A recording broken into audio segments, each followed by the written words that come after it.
In 2084, Super-Earth found itself at the beginning of what would be a 40-year-long intergalactic war, and now, 100 years later, the war has been renewed. On February 8th, citizens of Super-Earth and her colonies came under siege on two fronts, by automaton forces to the west and terminid swarms to the east. This Patriotic Service Announcement, brought to you by the Super-Earth Ministry of Truth, will recap the progress of the war over the last 30 days. The automatons launched their assault in the Severin sector, hitting Ubania and Malevelon Creek with crushing force. And after a heroic defense against 3 waves of attacks, Ubania was declared lost after 13 days of fighting. Malevelon Creek, aka Robot Vietnam, is a gruesome scene. For 19 straight days, the automatons attacked and Helldivers held their ground until the planet was finally lost on the 27th. Attempts to reclaim the planet are ongoing. Democracy is still holding strong. Meanwhile, small-scale battles took place on Tibet and Durgan, which began the war under automaton control.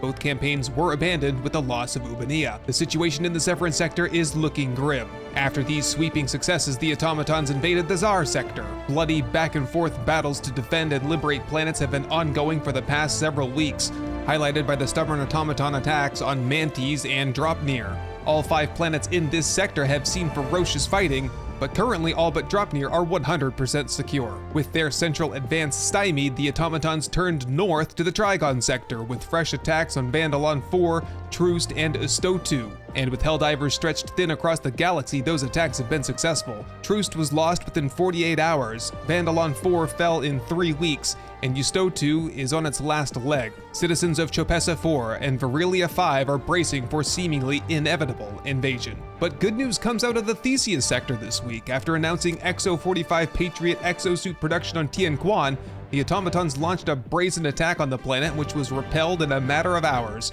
Mech production is now in full swing. The automatons continue to be the most pressing threat for managed democracy, but the terminid front is looking much more favorable. The invasion began with bug attacks in the Orion sector. Angel's Venture and Heath were the first targets, but were fully defended in a matter of days. Veld was similarly attacked and cleared weeks later.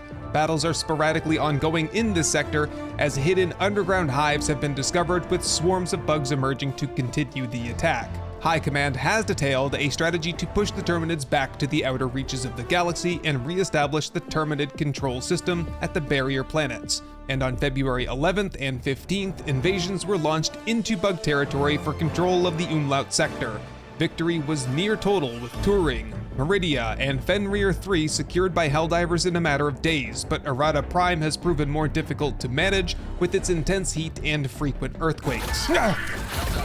Progress was good, and Command was optimistic about pressing deeper into bug territory, launching invasions into the Draco sector, targeting planets Crimsica and Astanu, and the Marin sector targeting Hellmire. However, a coordinated re-emergence of bugs from hidden underground nests has resulted in a re-infestation of all planets in the Umlaut sector, and the new invasions were called off, with Helldivers being diverted back to regain control. 1 month after the war began, the situation is as follows. The automatons have conquered 3 planets across 2 sectors. 3 planets are holding strong, but the situation is looking bleak, and further invasion of automaton forces should be expected without heavy Helldiver reinforcement. The Terminids, despite attacking 3 of our planets, are now on the defensive and are holding back Helldiver attacks on all planets in the Umlaut sector, with a few stubborn bug holdouts on Angel's Venture. Helldiver Command is currently reviewing battlefield reports and statistics, and adjustments to weapons and stratagems are ongoing.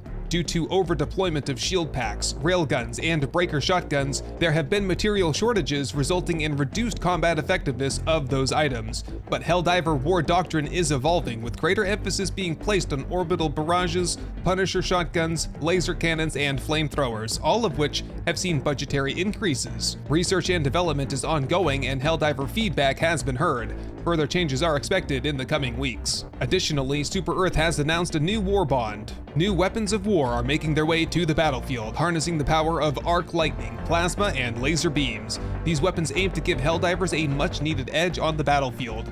The old ballistic weapons of wars past may be seeing their final days on the battlefield, but only time will tell. Liberty-loving citizens across the galaxy are cheering for the courageous Helldivers who continue to defend our freedom. Tune in next time for new developments on the progress of the Intergalactic War, and stay sharp out there. New threats are always on the horizon.